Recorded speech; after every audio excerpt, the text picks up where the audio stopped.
सर्वमंगलमंगले शिवे सर्वार्थसाधके शरणे त्र्यंबके देवी नारायणी नमोस्तुते। आर्द्रा कुंकुम सिंधूराणिं समर्पयामि। या एवं भेद योपामायतनं भेद आयतनवान् भवते। परिमलपत्रपुष्पाणिं समर्पयामि। दूरसे दूरधुरन्तं यस्मात् दूरसे तन्धूर्भयमयं दुर्गामसंसेनामसे मङ्गलकरादुपमाध्यापयामि। धूपं समर्पयामि। निदेकता भ्रमणापहरतिम् एकदैवायुष्मान् प्रदमान्या सन्देहते यत्र पूर्वे साध्या सन्तु देवाः। मङ्गलकर एकार्धदीपं दर्शयामि दीपानन्तरे वृक्षान् धारयामि अतः नमस्करोमि।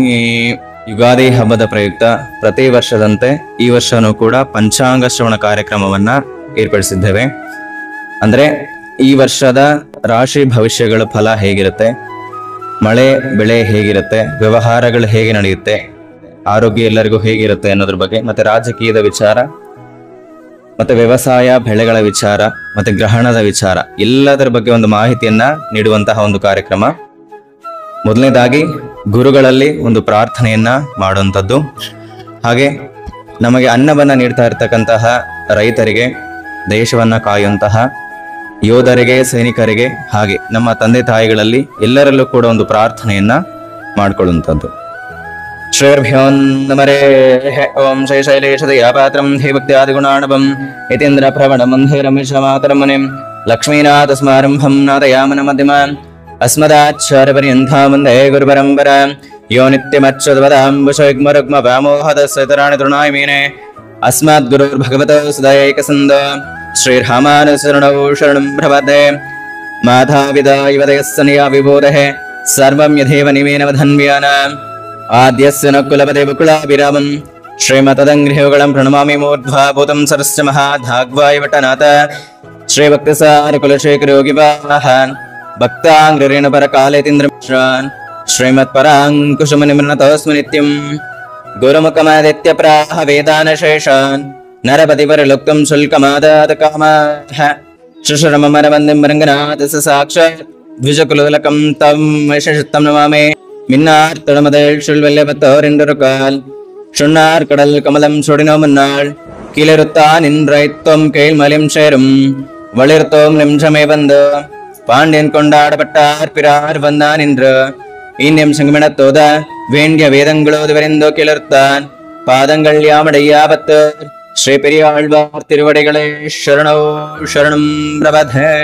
விஸ்வதேஸ்ய நகர ரங்க யாத்ரா தினே தினே தமாஹம் ಶಿರಸಾ ವಂದೇ ರಾಜಾನಂ ಕುಲಶೇಖರಂ ಶ್ರೀವಲ್ಲಭೇತೆ ವರದೇತೆ ದಯಾಭರೇತೆ ಭಕ್ತ ಪ್ರಿಯೇತೆ ಬೌಲುಂಠನ ಕೋವಿದೇತೆ ನಾಧೇತೆ ನಾಗ ಶ್ರೀನಿರ್ಜಗನ್ನಿವಾಸೆ ತ್ಯಾಲಾಪನಂ ಪ್ರತಿಪದಂ ಕುರು ಮೇ ಮುಕುಂದಃ. ಜಯತು ಜಯತು ದೈವೋ ದೇವಕೀನಂದನೋಯಂ ಜಯತು ಜಯತು ಕೃಷ್ಣೋ ವೃಷ್ಣವಂಶ ಪ್ರದೀಪಃ ಜಯತು ಜಯತು ಮೇಘಶ್ಯಾಮಲ ಕೋಮಲಾಂಘೋ ಜಯತು ಜಯತು ಪೃಥ್ವಿಭಾರನಾಶೋ ಮುಕುಂದಃ. ಮುಕುಂದ ಮೂರ್ನಾಮಣಿಪತ್ಯಾಚ್ಛೆ ಭವಂತಮೇಕಾಂತಮಯಂತಮರ್ಧಂ ಅವೇಸ್ಮದೆ ಸ್ವಚ್ಛರಣಾರವಿಂದ ಭವೆ ಭವೆ ಮೇ ಸುಪ್ರಸಾದಾದ ನಾಹಂ ಮುಂದೆ ತವ ಚರಣ ಯೋರ್ದ್ವಂದ್ವ ಮದ್ವಂದ್ವ ಹೇತೋಃ. ಕುಂಭೀ ಪಾಕಂ ಗುರುಮಹೆ ಹರೇ ನಾರಕಂ ನಾಪಿನೇಥುಂ ರಮ್ಯ ರಾಮಮೃತತನುತಾನಂದನೆ ನಾಪಿರಂಥಂ ಭಾವೇ ಭಾವೇ ಹೃದಯ ಭವನೆ ಭಾವಯೇಯಂ ಭವಂತಂ. ಅಸ್ಯಾಹ ಕುಲದೇವತಾಭ್ಯೋ ನಮಃ ಅವಿಷ್ಠವರ ಸದ್ವಿನಾಯಕ ಸ್ವಾಮಿದೇವತಾಭ್ಯೋ ನಮಃ ಪ್ರಾರ್ಥನಾ ನಮಸ್ಕಾರಾಣಿ ಸಮರ್ಪಯಾಮಿ. ಮೊದಲನೇದಾಗಿ ಪಂಚಾಂಗ ಶ್ರವಣ.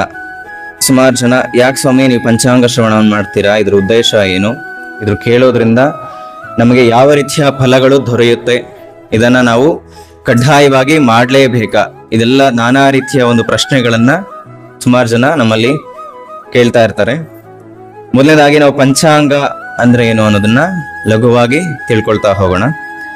ಪಂಚಾಂಗ ಅಂತಂದ್ರೆ ತಿಥಿ, ವಾರ, ನಕ್ಷತ್ರ, ಯೋಗ, ಕರ್ಣ ಈ 5 ಅಂಶಗಳಿಂದ ಕೂಡಿರ್ತಕ್ಕಂತಹದ್ದೇ ಪಂಚಾಂಗ ಅಂತ ಹೇಳ್ತೀವಿ. ಆಯನಗಳು ನಮಗೆ 2 ಆಯನಗಳು ಬರ್ತವೆ, ಉತ್ತರಾಯಣ ಹಾಗೆ ದಕ್ಷಿಣಾಯಣ ಎಂಬುದಾಗಿ ಬರ್ತಕ್ಕಂಥದ್ದು. ಹಾಗೆ ಋತುಗಳನ್ನ ನೋಡುವಂಥದ್ದಾದ್ರೆ 6 ಋತುಗಳಿರ್ತಕ್ಕಂಥದ್ದು, 30 ತಿಥಿಗಳು ಹಾಗೆ 27 ನಕ್ಷತ್ರಗಳು, ನವಗ್ರಹಗಳು 9, 12 ರಾಶಿಗಳು ಎಂಬುದಾಗಿ ನಾವು ಹೇಳ್ತಕ್ಕಂಥದ್ದು. ಸಾಮಾನ್ಯವಾಗಿ ಯುಗಾದಿ ಹಬ್ಬವನ್ನ 2 ರೀತಿಯಲ್ಲಿ ನಾವು ಆಚರಣೆಯನ್ನ ಮಾಡುವಂತದ್ದು ಇರುತ್ತೆ. ಯಾವ 2 ರೀತಿಯಲ್ಲಿ ಅನ್ನೋದನ್ನ ಮುಂದೆ ನೋಡೋಣ. ಸೂರ್ಯ ಸಿದ್ಧಾಂತ, ವಾಕ್ಯ, ಆರ್ಯಭಟಿಯ ಸಿದ್ಧಾಂತ, ದೃಗ್ಘಟಿತ, ಈ 4 ಅಂಶಗಳೇ ನಮ್ಮ ಕ್ರೋಧಿನಾಮ ಸಂವತ್ಸರವಾಗಿದೆ. ಅಂದ್ರೆ ಈ ಬಾರಿ ಇರ್ತಕ್ಕಂಥ ಸಂವತ್ಸರ ಕ್ರೋಧಿನಾಮ ಸಂವತ್ಸರ ಎಂಬುದಾಗಿ ಹೇಳ್ತೀವಿ. 2024 4ನೇ ತಿಂಗಳ 9ನೇ ತಾರೀಕಿನ ಈ ದಿವಸದಿಂದ, ಮಂಗಳವಾರದಿಂದ ಪ್ರಾರಂಭವಾಗಿ 29/3/2025 ಕ್ರೋಧಿನಾಮ ಸಂವತ್ಸರವೇ ಇರುತ್ತೆ. ಯುಗಾದಿ ಹಬ್ಬವನ್ನ ಚಾಂದ್ರಮಾನ ಮತ್ತೆ ಸೌರಮಾನ 2 ರೀತಿಯಲ್ಲಿ ಆಚರಣೆಯನ್ನು ಮಾಡ್ತಾರೆ. ಈ ಮೊದಲನೇದಾಗಿ ನಾವು ಇವತ್ತು ಏನು ಆಚರಣೆ ಮಾಡ್ತಿದ್ದೀವಲ್ಲ, ಈ ದಿವಸವನ್ನ ನಾವು ಚಾಂದ್ರಮಾನ ರೀತಿ ಸಿದ್ಧಾಂತ ಗಣಿತಾರೀತ್ಯ ಚೈತ್ರ ಶುಕ್ಲ ಪ್ರತಿಪತ್ನ ತಾರೀಕು 9/4/24 ಮಂಗಳವಾರ, ಅಂದ್ರೆ ಇವತ್ತು ಆಚರಣೆಯನ್ನು ಮಾಡ್ತಕ್ಕಂಥದ್ದು. ಇದು ಚಾಂದ್ರಮಾನ ರೀತಿಯ ಯುಗಾದಿ ಹಬ್ಬದ ಆಚರಣೆ. ಸೌರಮಾನ ರೀತಿಯ ಸೂರ್ಯ ನಿರಾಯಣ ಮೇಷರಾಶಿ ಪ್ರವೇಶಿಸುವ ಪುಣ್ಯ ಕಾಲದ ದಿನ ಅಂತ ಹೇಳ್ತೀವಿ. ತಾರೀಕು 13/4/24 ಶನಿವಾರ. ಇದೇ ತಿಂಗಳ 13ನೇ ತಾರೀಕಿನ ಶನಿವಾರ ಕೂಡ ಯುಗಾದಿ ಹಬ್ಬವನ್ನ ಆಚರಣೆ ಮಾಡ್ತಾರೆ ಮೌರಮಾನ ರೀತಿಯಲ್ಲಿ. ಈ ದಿನ ಪ್ರಾತಃ ಕಾಲದಲ್ಲಿ ಪರಮಾತ್ಮನ ಸ್ಮರಣೆಯನ್ನು ಮಾಡುತ್ತಾ ಹಾಸಿಗೆಯಿಂದ ಎದ್ದು ನಿತ್ಯ ಕರ್ಮಗಳನ್ನು ಮುಗಿಸಿ ದೇವರ ಮನೆಯ ಮುಖ್ಯದ್ವಾರಗಳನ್ನ ರಂಗವಲ್ಲಿ ತೋರಣಾದಿಗಳಿಂದ ಸಿಂಗರಿಸಿ ಅಭ್ಯಂಜನ ಸ್ನಾನ ಮಾಡಿ ಸಂಧ್ಯಾ ವಂದನೆಗಳನ್ನು ಮುಗಿಸಿ ಹೊಸ ವರ್ಷದ ಪಂಚಾಂಗವನ್ನ ದೇವರ ಮುಂದೆ ಸಮೀಪದಲ್ಲಿ ಇಟ್ಟು ಪೂಜಾ ಸಲಕರಣೆಗಳನ್ನು ಸಿದ್ಧಪಡಿಸಿಕೊಂಡು ಮಹಾಗಣಪತಿಯ ಪೂಜಾ ಪೂರ್ವೋಕ್ತ ಕುಲದೇವತಾರಾರ್ಚನೆಯನ್ನು ನಡೆಸಬೇಕು. ಕಲಶ ಪೂಜೆ, ಗಣಪತಿಯ ಪೂಜೆ, ದ್ವಾರಪಾಲಕ ಪೂಜೆ, ಪೀಠ ಪೂಜೆ, ಧ್ಯಾನ ವಾಹನ, ಪಂಚಾಮೃತ ಅಭಿಷೇಕ, ಸ್ನಾನ, ಉಪವೀತ, ವಸ್ತ್ರ, ಗಂಧಾಕ್ಷತೆ, ಮಂಗಳ ದ್ರವ್ಯಗಳಿಂದ ಪೂಜೆ, ನಾಮಪೂಜೆ, ಧೂಪ, ನೈವೇದ್ಯ, ಮಹಾಮಂಗಳಾರತಿ, ಮಂತ್ರಪುಷ್ಪಗಳಿಂದ ಪೂಜಿಸಬೇಕು. ತದನಂತರ ಪ್ರದಕ್ಷಿಣೆ ನಮಸ್ಕಾರವನ್ನ ಮಾಡುವಂಥದ್ದು ಬಹಳ ಉತ್ತಮ. ಪ್ರಾರ್ಥನಾ ನಂತರ ಪುನಃ ಪೂಜೆ ಪ್ರಾರಂಭ ಮಾಡಬೇಕು.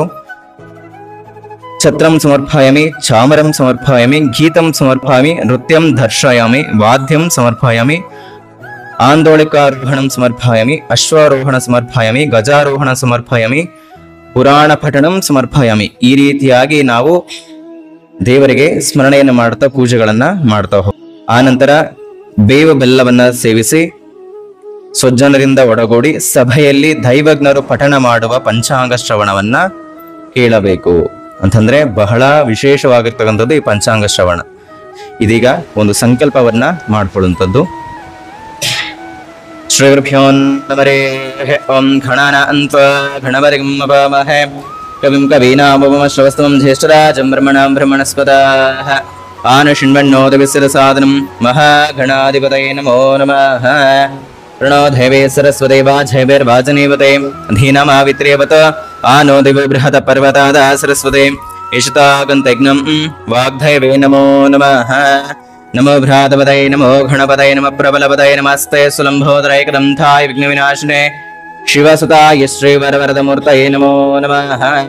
ಅಸ್ಯಾಹ ಮಹಾಗಣಪತಿದೇವತಾಭ್ಯೋ ನಮಃ.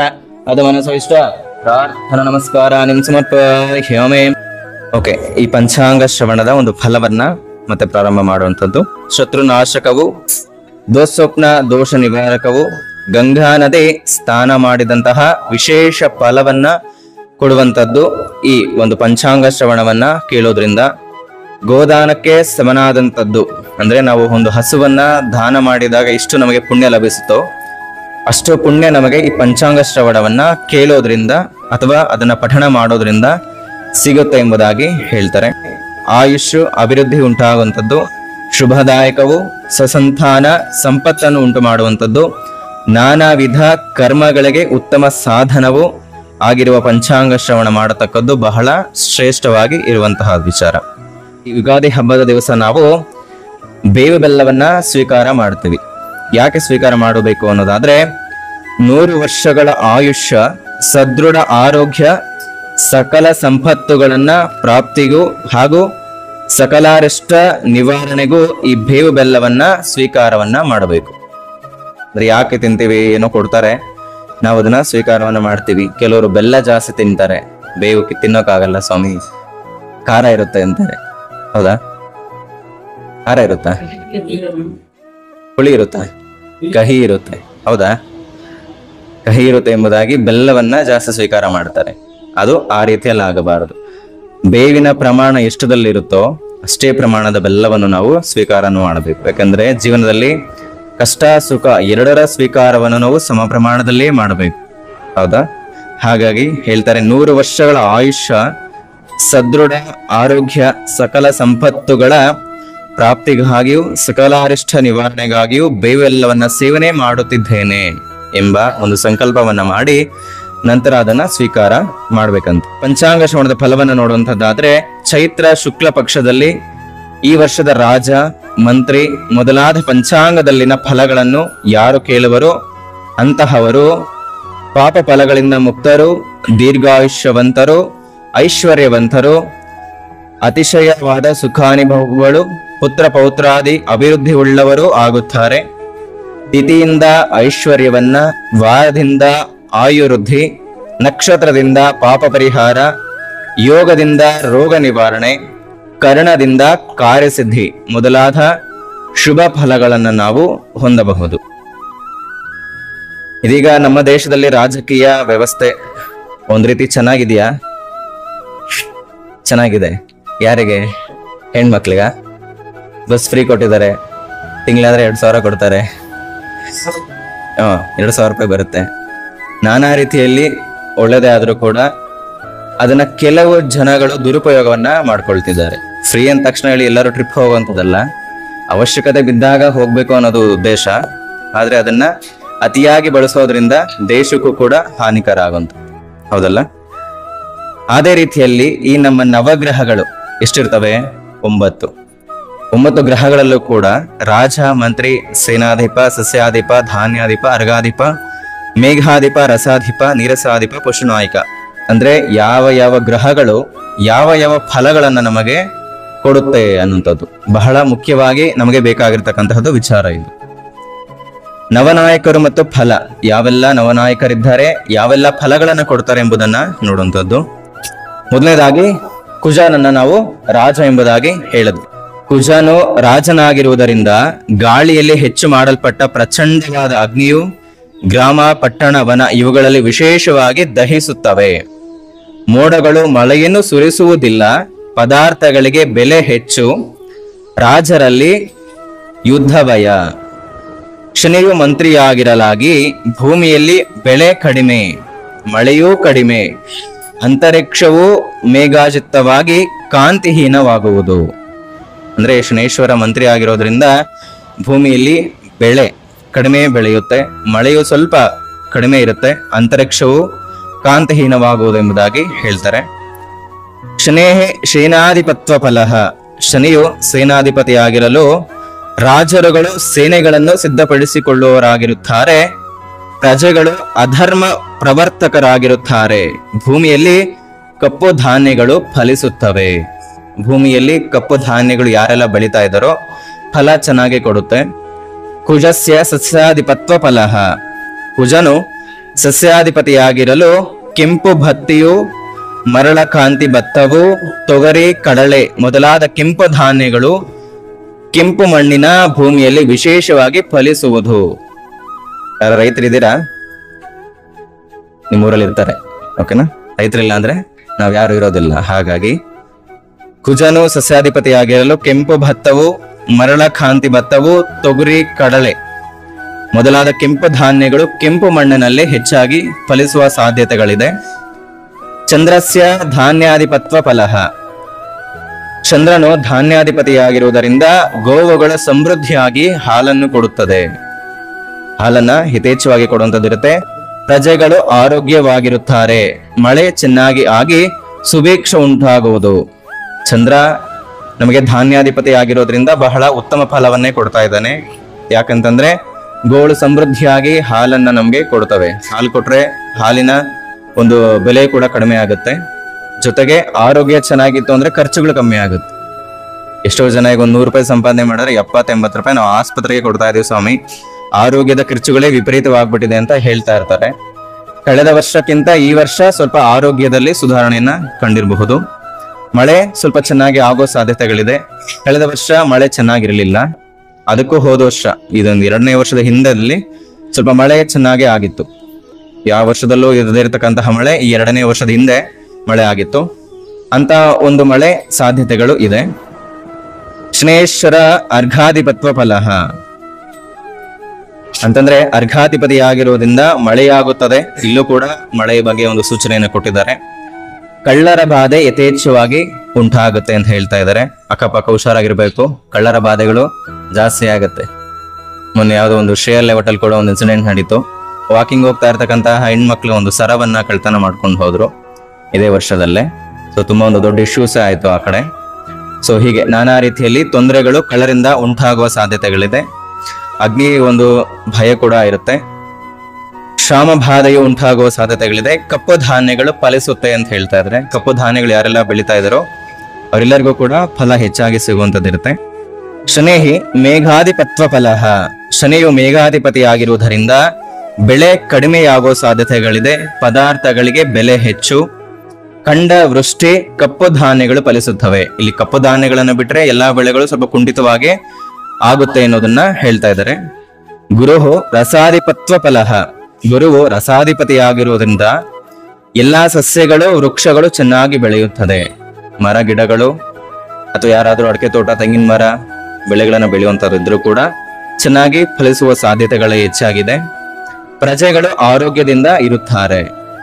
ಕುಜಸ್ಯ ನಿರಸಾಧಿಪತ್ವ ಫಲಃ ಕುಜನು ನಿರಸಾಧಿಪತಿಯಾಗಿರುವುದರಿಂದ ಚಂದ್ರನ ಅಗರು, ಕಸ್ತೂರಿ, ಹವಳ, ಕೆಂಪು ಬಟ್ಟೆ ಇವುಗಳು ಅಭಿವೃದ್ಧಿಯಾಗಿ ಇವುಗಳ ಬೆಲೆ ಕಡಿಮೆಯಾಗುತ್ತೆ.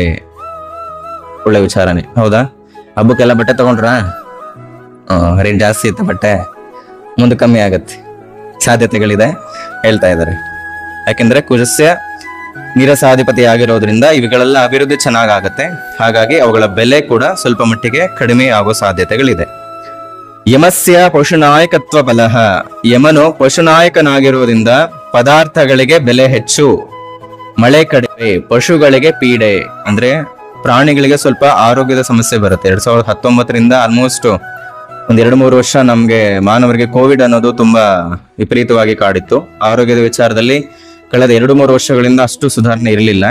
ಆದ್ರೆ ಈ ವರ್ಷ ಸ್ವಲ್ಪ ಆರೋಗ್ಯದಲ್ಲಿ ಅಭಿವೃದ್ಧಿಗಳಿದೆ. ಅದೇ ಪ್ರಾಣಿಗಳಿಗೆ ಸ್ವಲ್ಪ ಆರೋಗ್ಯದಲ್ಲಿ ವ್ಯತ್ಯಾಸಗಳಾಗುವ ಸಾಧ್ಯತೆ ಇದೆ ಅಂತ ಹೇಳ್ತಾ ಇದ್ದಾರೆ. ಇದಿಷ್ಟು ನಮ್ಮ ನವನಾಯಕರುಗಳ ಫಲ ಮತ್ತು ಅಫಲಗಳ ಬಗ್ಗೆ ಆಯ್ತು. ಇನ್ನು ವಿಶೇಷವಾಗಿ ಇದೆಲ್ಲ ನಮ್ಮ ದೇಶಕ್ಕೆ ಸಂಬಂಧಪಟ್ಟಿದ್ದಾಯ್ತು. ಈಗ ಮುಂದಕ್ಕೆ ನಮ್ಮ ನಕ್ಷತ್ರಗಳಿಗೆ ಹಾಗೆ ನಮ್ಮ ರಾಶಿಗಳಿಗೆ ಯಾವ ಫಲಗಳಿದೆ ಎಂಬುದನ್ನ ನೋಡುವಂತ ವಿಚಾರ. ಕಂದಾಯ ವಿಚಾರದಲ್ಲಿ ನಾವು ತಗೊಂಡಾಗ ನಕ್ಷತ್ರಗಳನ್ನ ಲೆಕ್ಕಾಚಾರ ಮಾಡ್ತೀವಿ. ನಕ್ಷತ್ರಗಳ ಆಧಾರದಿಂದಲೇ ಯಾರು ಯಾವ ಒಂದು ಸಮಯದಲ್ಲಿ ಲಾಭವನ್ನು ಮಾಡ್ತಾರೆ, ಯಾವ ಸಮಯದಲ್ಲಿ ನಷ್ಟ ಉಂಟಾಗುತ್ತೆ, ಯಾವ ಸಮಯದಲ್ಲಿ ಮಧ್ಯಮ ಫಲವನ್ನ ಅವರು ಹೊಂದುತ್ತಾರೆ, ಇವುಗಳ ವಿಚಾರವನ್ನ ನೋಡುವಂಥದ್ದು ಕಂದಾಯ ವಿಚಾರ. ಕಂದಾಯದ ಸಂಖ್ಯೆಯು ಹೆಚ್ಚಾದಷ್ಟು ಫಲ ಹೆಚ್ಚಾಗಿರುತ್ತೆ. ಬೆಸನಾದರೆ ದ್ರವ್ಯ ಲಾಭ, ಸಮನಾದರೆ ಮಧ್ಯಮ, ಸೊನ್ನೆಯಾದರೆ ನಿಷ್ಫಲ. ಮೊದಲನೇ ಕಂದಾಯವು ಸೊನ್ನೆಯಾದರೆ ರೋಗ ಭಯ, ಎರಡನೆಯದು ಸೊನ್ನೆಯಾದರೆ ಮಹಾಭಯ, ಮೂರನೆಯದು ಸೊನ್ನೆಯಾದರೆ ಧನಹಾನಿ, 3 ಸೊನ್ನೆಗಳಾದರೆ ಮಹಾ ಕಷ್ಟ. ಮೊದಲನೇ ಚೈತ್ರಾದಿಯ 4 ತಿಂಗಳು ಅಂದ್ರೆ ವರ್ಷದ ಮೊದಲ 4 ತಿಂಗಳಲ್ಲಿ ಮೊದಲನೇ ಫಲವನ್ನು ಅನುಭವಿಸ್ತಾರೆ.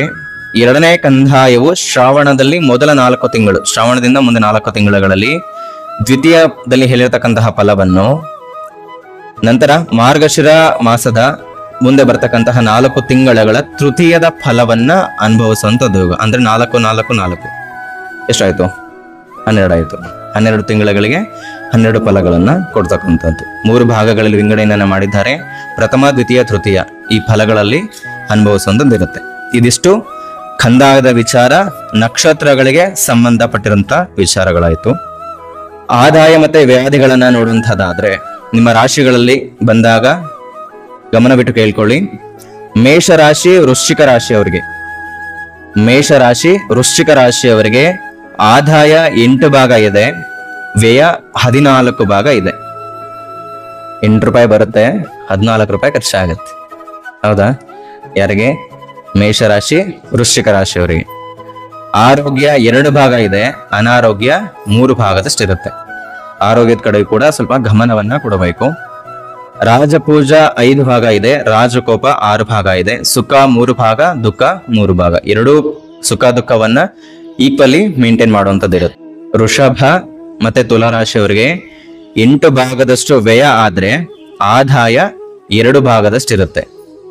ಆದಾಯ ಕಮ್ಮಿ, ಖರ್ಚು ಜಾಸ್ತಿ ಆಗುತ್ತೆ. ಆರೋಗ್ಯ 6 ಭಾಗ ಇದ್ರೆ ಅನಾರೋಗ್ಯ 4 ಭಾಗ ಇರುತ್ತೆ. ಒಂದು ರೀತಿಯಲ್ಲಿ ಆರೋಗ್ಯ ಚೆನ್ನಾಗಿದೆ ಅಂತಾನೆ ಹೇಳ್ಬೋದು. 5 ಭಾಗ ರಾಜಪೂಜಾ ಇದ್ರೆ 2 ಭಾಗ ರಾಜಕೋಪ ಇದೆ. ಸುಖ 6 ಭಾಗ ಇದೆ, ದುಃಖ 3 ಭಾಗ ಇದೆ. ಮುಂದೆ ಮಿಥುನ ರಾಶಿ ಮತ್ತೆ ಕನ್ಯಾ ರಾಶಿ. ಮಿಥುನ ರಾಶಿ ಕನ್ಯಾ ರಾಶಿಯವರಿಗೆ ಆದಾಯ 5 ಭಾಗ ಇದೆ, ವ್ಯಯನೂ ಕೂಡ 5 ಭಾಗ ಇರುತ್ತೆ. ಬರೋ ದುಡ್ಡು ಅಲ್ಲಿಂದ ಅಲ್ಲಿಗೆ ಸಾಕಾಗುತ್ತೆ. ಆರೋಗ್ಯ 1 ಭಾಗ, ಅನಾರೋಗ್ಯ ಕೂಡ 1 ಭಾಗ ಇರುತ್ತೆ. ಓಕೆ, ಆರೋಗ್ಯ ಉತ್ತಮ ರೀತಿಯಲ್ಲೇ ಇರುತ್ತೆ. ರಾಜಪೂಜಾ 4 ಭಾಗ, ರಾಜಕೋಪ 2 ಭಾಗ ಸಾಧ್ಯತೆ ಇದೆ. ಸುಖ 6 ಭಾಗ, ದುಃಖ 3 ಭಾಗ. ಕರ್ಕಾಟಕ ರಾಶಿಯವರಿಗೆ ಆದಾಯ 5 ಭಾಗ ಇದೆ, ವ್ಯಯ 11 ಭಾಗ ಆಗುತ್ತೆ. ಆರೋಗ್ಯ 5 ಭಾಗ, ಅನಾರೋಗ್ಯ 1 ಭಾಗ ಇರುತ್ತೆ. ರಾಜಪೂಜಾ 2 ಭಾಗ ಇದ್ರೆ ರಾಜಕೋಪ 6 ಭಾಗ ಇರುತ್ತೆ. ಸುಖ 6 ಭಾಗ ಇದ್ರೆ ದುಃಖ 3 ಭಾಗದಷ್ಟು ಇರುತ್ತೆ. ಇನ್ನ ಸಿಂಹ ರಾಶಿಯವರನ್ನು ನೋಡೋದಾದ್ರೆ ಆದಾಯ 2 ಭಾಗ ಇದೆ, ವ್ಯಯ 14 ಭಾಗ ಇದೆ. ಸಿಂಹ ರಾಶಿಯವರಿಗೆ ಸ್ವಲ್ಪ ಈ ವರ್ಷ ಅಷ್ಟು ಚೆನ್ನಾಗಿಲ್ಲ ಅಂತಾನೆ ಹೇಳ್ಬೋದು. ಯಾಕಂತಂದ್ರೆ ಆದಾಯ 2 ರೂಪಾಯಿ ಇದೆ, 14 ರೂಪಾಯಿ ಖರ್ಚಿದೆ, ಬಾಕಿ 12 ರೂಪಾಯಿ ತರೋದು. ಸೇವಿಂಗ್ಸ್ ಇದ್ರೆ ಮೇಂಟೈನ್ ಆಗುತ್ತೆ, ಇಲ್ಲ ಅಂದ್ರೆ ಮತ್ತೆ ಸಾಲ ಮಾಡ್ಬೇಕಾಗುತ್ತೆ. ಓಕೆನಾ. ಆರೋಗ್ಯ ಚೆನ್ನಾಗಿದೆ, 3 ಭಾಗ ಇದೆ. ಅನಾರೋಗ್ಯ 0 ಪ್ರಮಾಣದಲ್ಲಿ ಇದೆ, ಅಂದ್ರೆ ಆರೋಗ್ಯ ಸ್ವಲ್ಪ ಚೆನ್ನಾಗಿರೋ ಸಾಧ್ಯತೆಗಳಿದೆ. ರಾಜಪೂಜಾ 5 ಭಾಗ ಇದೆ, ರಾಜಕೋಪ 6 ಭಾಗ ಇದೆ. ಸುಖ 3, ದುಃಖ 3 ಸಮ ಪ್ರಮಾಣದಲ್ಲಿ ಇರುವಂತದ್ದು. ಇನ್ನ ಧನುಸು ರಾಶಿ ಮತ್ತೆ ಮೀನ ರಾಶಿಯವರನ್ನ ನೋಡೋದಾದ್ರೆ ಧನುಸ್ಸು ಮತ್ತೆ ಮೀನ ರಾಶಿಯವರಿಗೆ ಆದಾಯ 11 ಭಾಗ ಇದೆ, ವ್ಯಯ 5 ಭಾಗ ಇದೆ. ಇಷ್ಟು ರಾಶಿಗಳಲ್ಲಿ ಸ್ವಲ್ಪ ಧನುಸ್ಸು ಮತ್ತೆ ಮೀನ ರಾಶಿಯವರಿಗೆ ಪರವಾಗಿಲ್ಲ. ಯಾಕಂದ್ರೆ 11 ಭಾಗದಷ್ಟು ಆದಾಯ ಇದೆ, 5 ಭಾಗದಷ್ಟು ವ್ಯಯ ಇದೆ. ಆರೋಗ್ಯ 0, ಅನಾರೋಗ್ಯ 4. ನೋಡಿಲ್ಲ, ಆರೋಗ್ಯ ಸಮಸ್ಯೆ ಕೊಟ್ರು, ಮತ್ತೆ ಹಣಕಾಸಿನಲ್ಲಿ ಅಭಿವೃದ್ಧಿ ಕೊಟ್ರು, ಆರೋಗ್ಯ ಸಮಸ್ಯೆಯನ್ನು ತಂದಿಟ್ಬಿಟ್ರು. ಅನಾರೋಗ್ಯ ಪೀಡಿತರಾಗಿರ್ತಾರೆ. ರಾಜ ಪೂಜಾ 4, ರಾಜಕೋಪ 2 ಭಾಗದಷ್ಟು ಇರುತ್ತೆ. ಸುಖ 6, ದುಃಖ 3 ಭಾಗದಷ್ಟು ಇರುತ್ತೆ. ಮಕರ ರಾಶಿ ಮತ್ತೆ ಕುಂಭ ರಾಶಿಯವರನ್ನ ನೋಡೋದಾದ್ರೆ ಮಕರ ಮತ್ತೆ ಕುಂಭ ರಾಶಿ ಆದಾಯ 14 ಭಾಗ ಇದೆ, ವ್ಯಯ ಕೂಡ 14 ಭಾಗದಷ್ಟೇ ಇದೆ. ಅಂದ್ರೆ ಎಷ್ಟು ಪ್ರಮಾಣದಲ್ಲಿ ದುಡಿಮೆ ಇರುತ್ತೋ ಅಷ್ಟೇ ಪ್ರಮಾಣದಲ್ಲಿ ಖರ್ಚು ಕೂಡ ಇರುತ್ತೆ. ಆದಾಯ 14, ವ್ಯಯ ಕೂಡ 14 ಭಾಗ ಇರುತ್ತೆ. ಆರೋಗ್ಯ 1 ಭಾಗ ಇದ್ರೆ ಅನಾರೋಗ್ಯ 6 ಭಾಗದಷ್ಟು ಇರುತ್ತೆ. ರಾಜಪೂಜಾ 5 ಭಾಗ, ರಾಜಕೋಪ 6 ಭಾಗ ಇರುತ್ತೆ. ಸುಖ 3, ದುಃಖ 3 2 ಸಮ ಪ್ರಮಾಣದಲ್ಲಿ ಇರುವಂತದ್ದಿದೆ. ಇದಿಷ್ಟು ರಾಶಿಯವರ ಒಂದು ಫಲ. ಇದು ಸಾಮಾನ್ಯವಾಗಿ ಎಲ್ಲರಿಗೂ ಅನ್ವಯಿಸ್ತಕ್ಕಂತಹ ಒಂದು ಫಲ ಇದು. ಇದರಲ್ಲಿ ವಿಶೇಷವಾಗಿ ಜಾತಕದಲ್ಲಿ ಏನಾದ್ರೂ ಫಲ ಚೆನ್ನಾಗಿತ್ತು, ಬಲಗಳು ಚೆನ್ನಾಗಿದೆ, ಯೋಗಗಳು ಚೆನ್ನಾಗಿದೆ ಅನ್ನೋದಾದ್ರೆ ಇದು ಯಾವುದು ಅನ್ವಯಿಸೋದಿಲ್ಲ. ಇದು ಸಾಮಾನ್ಯವಾಗಿ ಎಲ್ಲರಿಗೂ, ನಮಗೆ ಜನ್ಮ ನಕ್ಷತ್ರ ರಾಶಿಗಳು ಯಾವುದೂ ಗೊತ್ತಿಲ್ಲ, ನಮ್ಮ ಹಿರಿಯರು ನಮ್ಮ ಯಾವುದೇ ಒಂದು ಆಧಾರವನ್ನು ಇಟ್ಟಿಲ್ಲ, ನಾವು ಹುಟ್ಟಿರ್ತಕ್ಕಂಥ ಡೇಟ್ ಆಫ್ ಬರ್ತ್, ಟೈಮಿಂಗ್ಸ್ ಆಗಲಿ, ಜಾತಕ ಯಾವುದನ್ನು ಇಟ್ಟಿಲ್ಲ ಅನ್ನೋದಾದ್ರೆ ಈ ಒಂದು ರಾಶಿಗಳ ಫಲಾನುಫಲದಿಂದ ನಮ್ಮ ಜೀವನವನ್ನ ನಾವು ನಡೆಸ್ಕೋಬೇಕು. ಯಾಕಂದ್ರೆ ನಾವು ಹುಟ್ಟಿದಾಗ ಹಿರಿಯರು ಏನ್ ಮಾಡ್ತಿದ್ರು ಅಂದ್ರೆ ದೇವರ ಹೆಸರನ್ನು ಅಥವಾ ಅವರ ಹರಕೆ ಕಟ್ಟಿರೋ ಒಂದು ದೇವರ ಹೆಸರನ್ನು ಅಥವಾ ಅವರ ಅಜ್ಜಿ ತಾತಂದ್ರ ಹೆಸರನ್ನು ಇಟ್ಟಿರ್ತಾರೆ. ಆ ಹೆಸರನ್ನು ಇಟ್ಟಿದ್ದಾರೆ ಅಂತಂದ್ರೆ ಭಗವಂತನೇ ನಿರ್ಧಾರ ಮಾಡಿರ್ತಾರೆ, ಅಂದ್ರೆ ಅವನಿಗೆ ಆ ಹೆಸರೇ ಇಡಬೇಕು ಅನ್ನೋದು ಅವನ ಸಂಕಲ್ಪ ಆಗಿರುತ್ತೆ. ಹಾಗಾಗಿ ಆ ಹೆಸರುಗಳನ್ನ ಇಟ್ಟಿರ್ತಾರೆ. ಆ ಹೆಸರಿನ ಮೇಲೆ ಒಂದು ನಕ್ಷತ್ರ ರಾಶಿಯನ್ನು ನಾವು ನಿರ್ಧಾರವನ್ನು ಮಾಡ್ತೀವಿ. ಆ ನಂತರ ಫಲಗಳು ಬರ್ತಂದದ್ದು ಇದು. ಇದಕ್ಕಿಂತ ಹೆಚ್ಚಿನ ಫಲ ಬೇಕು ಅನ್ನೋದಾದ್ರೆ ಜಾತಕವನ್ನ ನೋಡ್ಕೋಬೇಕಾಗುತ್ತೆ. ಜಾತಕದಲ್ಲಿ ಫಲ ಇದಕ್ಕಿಂತ ಸ್ವಲ್ಪ ವಿಭಿನ್ನವಾಗಿ ನಮಗೆ ಸಿಗುವಂತ ಸಾಧ್ಯತೆಗಳಿರುತ್ತೆ. ಯಾಕಂತಂದ್ರೆ ಅದರಲ್ಲಿ ದಶಾಭುಕ್ತಿಗಳು, ಅಂತರ್ಭುಕ್ತಿಗಳು, ಸೂಕ್ಷ್ಮ ದಶ, ಪ್ರಾಣದಶ ಎಂಬುದಾಗಿ ನೋಡ್ತೀವಿ. ಜಾತಕದಲ್ಲಿ ಫಲಗಳು ವ್ಯತ್ಯಾಸಗಳು ಆಗೋ ಸಾಧ್ಯತೆಗಳು ಹೆಚ್ಚಾಗಿರುತ್ತೆ. ಮಳೆಯ ವಿಚಾರವನ್ನ ನೋಡುವಂತದ್ದಾದ್ರೆ ನೀಲ ನಾಮಕ ಮೇಘವು ಮೇರುವೆಗೆ ಆಗ್ನೇಯ ದಿಕ್ಕಿನಲ್ಲಿ ಹುಟ್ಟಿ ನೀಲವಾದ ಮೇಘ ಮಾಲೆಗಳಿಂದ ಕೂಡಿ ಹೆಚ್ಚಾದ ಮಳೆಯನ್ನ ಸುರಿಸುತ್ತದೆ. ಈ ವರ್ಷ ಸ್ವಲ್ಪ ಮಳೆ ಚೆನ್ನಾಗಿದೆ ಅಂತಾನೆ ಹೇಳ್ಬೋದು. ಮಳೆ 2 ಕೊಳಗ, ಗಾಳಿ 3 ಕೊಳಗ, ಕೊಳಗವು 60 ಗಾವುದ ವಿಸ್ತೀರ್ಣವುಳ್ಳದ್ದಾಗಿರುತ್ತದೆ ಎಂಬುದನ್ನ ಹೇಳ್ತಾರೆ. ಅಂದ್ರೆ 20 ಭಾಗದಷ್ಟು ಮಳೆ ಸಾಧ್ಯತೆಗಳಿದೆ. 10 ಭಾಗದಷ್ಟು ಸಮುದ್ರದಲ್ಲಿ ಆಗುತ್ತೆ. 6 ಭಾಗದಷ್ಟು ಪರ್ವತಗಳಲ್ಲಿ ಮಳೆ ಆಗೋ ಸಾಧ್ಯತೆಗಳಿದೆ. ಇನ್ನ 4 ಭಾಗದಷ್ಟು ಭೂಮಿಯ ಮೇಲೆ ಮಳೆ ಬೀಳತ್ತೆ ಅಂತ ಹೇಳ್ತಾ ಇದ್ದಾರೆ. 100ರಲ್ಲಿ 4 ಭಾಗ ಮಳೆ. ಹೌದಾ? ಪರ್ಸೆಂಟೇಜ್ ಅಲ್ಲಿ ನಾವು ಲೆಕ್ಕ ಮಾಡ್ತೀವಿ 100ಕ್ಕೆ 20 ಭಾಗದಷ್ಟು ಮಳೆ ಸಾಧ್ಯತೆ ಇದೆ. 10 ಭಾಗ ಸಮುದ್ರದಲ್ಲಾಗುತ್ತೆ, 6 ಭಾಗ ಪರ್ವತಗಳಲ್ಲಾಗುತ್ತೆ, ಇನ್ನು 4 ಭಾಗ ಭೂಮಿ ಮೇಲೆ ಬೀಳುವಂಥದ್ದು ಇರುತ್ತೆ. ಇದಿಷ್ಟು ಮಳೆಯ ವಿಚಾರ. ಓಕೆ, ಈ ವರ್ಷ ಜ್ಯೇಷ್ಠ ಶುಕ್ಲ ಪೌರ್ಣಿಮಾ ಶನಿವಾರ 22/6/24 ಹಗಲಿನಲ್ಲಿ ರವಿಯು ಆರಿದ್ರ ನಕ್ಷತ್ರವನ್ನು ಪ್ರವೇಶಿಸುವುದರಿಂದ ಪ್ರಪಂಚಕ್ಕೆ ಪೀಡೆ ಸಾಧ್ಯತೆ, ಸಸ್ಯನಾಶ, ಅಲ್ಪವೃಷ್ಟಿ ಉಂಟಾಗುವ ಸಾಧ್ಯತೆಗಳಿದೆ. 22/6/24ರಿಂದ 3 ದಿನಗಳ ಕಾಲ ಭೂಮಿಗೆ ರಜೋತ್ಪತ್ತಿ ಉಂಟಾಗುವುದರಿಂದ ಆ ದಿನಗಳಲ್ಲಿ ಭೂಮಿಯಲ್ಲಿ ಬಿತ್ತನೆ ಕೆಲಸ ಮಾಡಬಾರದು ಎಂಬುದಾಗಿ ಹೇಳ್ತಾರೆ. ಆಷಾಢ ಶುಕ್ಲ ನವಮಿ ದಿನ ಸ್ವಾತಿ ನಕ್ಷತ್ರ ಬಂದಿರುವುದರಿಂದ ಗಾಳಿ ಬಡಿತವು ಹೆಚ್ಚು, ಭೂಮಿಯಲ್ಲಿ ಬಿತ್ತನೆ ಮಾಡಬಾರದು ಎಂಬುದಾಗಿ ಹೇಳ್ತಾರೆ. ಅಂದ್ರೆ ಆಷಾಢ ಮಾಸದಲ್ಲಿ ಸಸ್ಯಗಳು ಮಧ್ಯಮವಾಗಿ ಫಲಿಸುತ್ತದೆ ಎಂಬುದಾಗಿ ಹೇಳ್ತಾರೆ. ಇನ್ನು ವಿಶೇಷವಾಗಿ ಗ್ರಹಣ ವಿಚಾರ. 18ನೇ ತಾರೀಕಿನ 9ನೇ ತಿಂಗಳ 2024ನೇ ಇಸವಿಯ ಬುಧವಾರ ಭಾದ್ರಪದ ಶುಕ್ಲ ಪೌರ್ಣಮಿ ಸಂಭವಿಸುವ ಚಂದ್ರಗ್ರಹಣವು ಭಾರತ ದೇಶದಲ್ಲಿ ಕಾಣಿಸುವುದಿಲ್ಲವಾದ್ದರಿಂದ ಗ್ರಹಣದ ಆಚರಣೆ ಇಲ್ಲ. 2/10/24ನೇ ಬುಧವಾರ ಭಾದ್ರಪದ ಕೃಷ್ಣ ಅಮಾವಾಸ್ಯೆ ಸಂಭವಿಸುವ ಸೂರ್ಯಗ್ರಹಣವು ಭಾರತ ದೇಶಕ್ಕೆ ಕಾಣಿಸುವುದಿಲ್ಲ, ಆದ್ದರಿಂದ ಅವತ್ತು ಕೂಡ ಗ್ರಹಣದ ಆಚರಣೆ ಇಲ್ಲ. 14/3/25ನೇ ಶುಕ್ರವಾರ ಫಾಲ್ಗುಣ ಶುಕ್ಲ ಪೌರ್ಣಮಿ ಸಂಭವಿಸುವ ಚಂದ್ರಗ್ರಹಣವು ಭಾರತ ದೇಶಕ್ಕೆ ಕಾಣಿಸುವುದಿಲ್ಲ, ಅದು ಕೂಡ ಆಚರಣೆಗೆ ನಿಷಿದ್ಧ. ಅರ್ಥ ಆಯ್ತಲ್ವಾ? 29ನೇ ತಾರೀಕಿನ 3ನೇ ತಿಂಗಳ 2025ನೇ ಇಸವಿಯ ಶನಿವಾರ ಫಾಲ್ಗುಣ ಕೃಷ್ಣ ಅಮಾವಾಸ್ಯೆ ಸಂಭವಿಸುವ ಸೂರ್ಯಗ್ರಹಣವು ಭಾರತ ದೇಶದಲ್ಲಿ ಕಾಣಿಸುವುದಿಲ್ಲ. ಅಂದ್ರೆ ಈ ವರ್ಷ ಯಾವುದೇ ರೀತಿಯ ಗ್ರಹಣದ ಆಚರಣೆ ಇರೋದಿಲ್ಲ. ಅಂದ್ರೆ ನಿನ್ನೆಯಿಂದ ಹಿಡಿದು ಮುಂದೆ ಬರ್ತಕ್ಕಂತಹ ಯುಗಾದಿ ಹಬ್ಬದವರೆಗೂ ಕೂಡ ಯಾವುದೇ ರೀತಿಯ ಗ್ರಹಣದ ಆಚರಣೆ ಇಲ್ಲ. ಆಯ್ತು, ಒಟ್ಟಾರೆಯಾಗಿ ಈ ವರ್ಷ ಫಲ ಹೇಗಿರುತ್ತೆ ಅನ್ನೋದನ್ನ ಒಂದು ಲಘುವಾಗಿ ಹೇಳುವಂತ ವಿಚಾರ. ಮಳೆಯ ಯೋಗ ಚೆನ್ನಾಗೇ ಇದೆ. ಸಸ್ಯಗಳು ಮತ್ತು ವೃಕ್ಷಗಳು ಚೆನ್ನಾಗಿ ಫಲಿಸುತ್ತವೆ. ಹೈನು, ಫಸಲು, ಹುರುಳಿ, ಕಡಲೆ ಮೊದಲಾದ ಧಾನ್ಯಗಳು ಫಲಿಸುತ್ತವೆ. ಕಳ್ಳರ ಕಾಟ, ರೋಗ ಬಾಧೆ, ಗ್ರಾಮದಲ್ಲಿ ಅಗ್ನಿ ಬಾಯಿ ಮೊದಲಾದ ಫಲಗಳು ಸಂಭವಿಸುತ್ತದೆ. ಹುಷಾರಾಗಿರ್ಬೇಕು, ಎಲ್ಲದರಿಂದ ಸಮಸ್ಯೆಗಳು ಉಂಟಾಗುತ್ತೆ. ಬೆಳ್ಳಿ, ಉಪ್ಪು, ತುಪ್ಪ, ಎಳ್ಳು, ಎಣ್ಣೆ, ಬೆಲ್ಲ ಮೊದಲಾದ ಪದಾರ್ಥಗಳು ಹೇರಳವಾಗಿ ದೊರಕುತ್ತವೆ.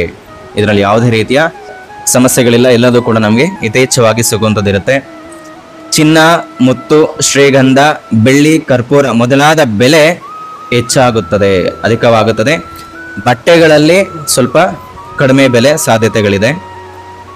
ಕಬ್ಬಿಣ, ಸೀಸ ಸಮೃದ್ಧಿಯಾಗಿ ದೊರಕುತ್ತದೆ. ಕಬ್ಬಿಣ ವ್ಯವಹಾರ ಮಾಡುವಂಥವ್ರಿಗೆ ಬಹಳ ಅನುಕೂಲವಾಗಿರ್ತಕ್ಕಂತಹ ವರ್ಷ ಇದು. ಪಶುಗಳಿಗೆ ಹೇರಳವಾಗಿ ಮೇವು ದೊರಕಿ ರೋಗರಹಿತವಾಗಿರುತ್ತವೆ. ಆದರೂ ಕೂಡ ರೋಗ ಭಯ ಸಾಧ್ಯತೆ ಎಂಬುದಾಗಿ ಹೇಳಿದ್ದಾರೆ. ಅಂದ್ರೆ ಕೆಲವು ಪ್ರಾಣಿಗಳಿಗೆ ಮಾತ್ರ ಆರೋಗ್ಯದ ಭಯ ಕಾಣಿಸುತ್ತೆ. ಪ್ರಾಣಿಗಳು, ಹಸುಗಳಿಗೆ, ಕುರಿ ಸಾಗಾಣಿಕೆ, ಮೇಕೆ ಸಾಗಾಣಿಕೆ, ಕೋಳಿ ಸಾಕಾಣಿಕೆ ಯಾರಿಗಾದ್ರೂ ಇದ್ರೆ ಅವುಗಳಲ್ಲಿ ಸ್ವಲ್ಪ ಪ್ರಮಾಣದಲ್ಲಿ ಆರೋಗ್ಯ ಸಮಸ್ಯೆಗಳು ಬರುತ್ತೆ. ಆದರೂ ಕೂಡ ರೋಗ ಮುಕ್ತವಾಗಿ ಬದುಕುತ್ತೆ ಅಂತ ಹೇಳ್ತಾ ಇದ್ದಾರೆ. ಇದಿಷ್ಟು ಕೂಡ ನಮ್ಮ ಒಂದು ಪಂಚಾಂಗದಲ್ಲಿರ್ತಕ್ಕಂತಹ ಒಂದು ಫಲಗಳು.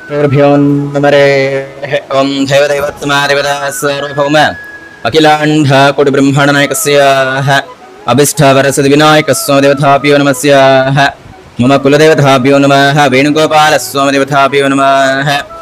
ಲಕ್ಷ್ಮೀ ಸಮೇತ ಶ್ರೀ ವೆಂಕಟೇಶ್ವರ ಸ್ವಾಮಿ ದೇವತಾಭ್ಯೋ ನಮಃ. ಲಕ್ಷ್ಮೀ ಸಮೇತ ಶ್ರೀ ಸತ್ಯನಾರಾಯಣ ಸ್ವಾಮಿ ದೇವತಾಭ್ಯೋ ನಮಃ. ಸ್ವಾಮಿ ದೇವನೇ ಲೋಕಪಾಲನೆ ತೇ ನಮೋಸ್ತು ನಮೋಸ್ತುತೆ. ಕ್ಷೇಮದಿಂದಲಿ ಪಾಲಿಸೆಮ್ಮನು ತೇ ನಮೋಸ್ತು ನಮೋಸ್ತುತೆ. ತೇ ನಮೋಸ್ತು ನಮೋಸ್ತುತೆ. ಕಾವರೆಲ್ಲವ ನಿನ್ನ ಬಿಟ್ಟರೆ ಸೂರ್ಯನೇ ಜಗದೀಶನೇ. ನಾವು ಮಾಡಿದ ಪಾಪವೆಲ್ಲವ ಹೋಗಲಾಡಿಸು ಬೇಗನೆ, ಹೋಗಲಾಡಿಸು ಬೇಗನೆ. ದೇಶ ದೇಶದ ಎಲ್ಲ ಜನರು ಸೌಖ್ಯದಿಂದ ಬಾಳಲಿ. ಕಾಲ ಕಾಲಕ್ಕೆ ವರ್ಷ ಸುರಿದು ಸಸ್ಯ ಶ್ಯಾಮಲೆ ಅರಳಲಿ, ಸಸ್ಯ ಶ್ಯಾಮಲೆ ಅರಳಲಿ. ಶಾಂತಿರಸ್ತು, ಪುಷ್ಟಿರಸ್ತು, ತುಷ್ಟಿರಸ್ತು ಲೋಕಕ್ಕೆ. ಧನವು ಅಸ್ತು, ಸುಖವು ಅಸ್ತು, ಅಸ್ತು ಅಸ್ತು ಸರ್ವವು, ಅಸ್ತು ಅಸ್ತು ಸರ್ವವು. ಕಾಯೇನ ವಾಚಾ ಮನಸೇಂದ್ರಿಯ ಭಾವಬುದ್ಧ್ಯಾತ್ಮನ ವೃತೆ ಸ್ವಭಾವಾದ ಕರೋಮಿ ಯಜ್ಞ ಸಕಲಂ ಪರಸ್ಮೈ ಶ್ರೀಮನ್ನಾರಾಯಣಾಯೇತಿ ಸಮರ್ಪಯಾಮಿ. ನಾರಾಯಣ ಅಖಿಲ ಗುರು ಭಗವನ್ ನಮಸ್ತೆ, ಭಗವನ್ ನಮಸ್ತೆ. ಓಂ ಸರ್ವಂ ಶ್ರೀಕೃಷ್ಣಾರ್ಪಣಮಸ್ತು. ಲೋಕಾ ಸಮಸ್ತ ಸುಖಿನೋ ಭವಂತು, ಸರ್ವ ಸನ್ಮಂಗಳಾನಿ ಭವಂತು.